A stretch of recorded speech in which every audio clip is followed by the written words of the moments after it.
The Time Machine by H.G. Wells. So this is a classic in science fiction. A Victorian age scientist invents the time machine and he travels forward into the year 802,701. And he finds that humans have divided into two races. The Eloi, who live in a communist paradise above ground. Then there are the Morlocks, who live below ground. So the Morlocks kidnap the Eloi in the nighttime and take them into their underground lairs, and the whole book is a big analogy of class warfare, because that's the time that H.G. Wells lived in. He was a committed socialist and saw the human race dividing into classes, and so this book is his exploration of that.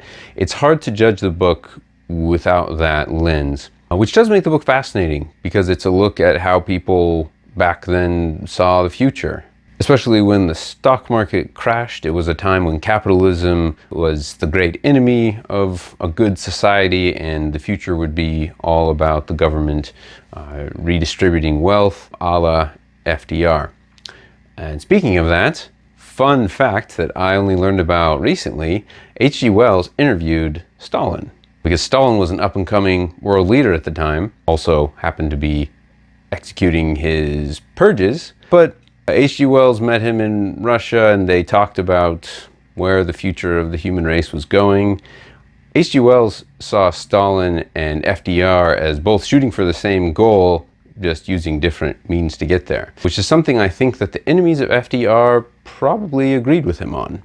Overall, as a novel, I didn't care for this one. I don't think the story is that interesting. It's not that memorable, I think. I have to remind myself that it was written in 1895 when the time machine was still being developed, literarily speaking. I'm sure some of the fun of this book when it came out was the newness of it, but now it just kind of seems a pretty ordinary book in my opinion.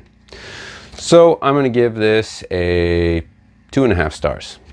If you have any recommendations, leave them in the comments below.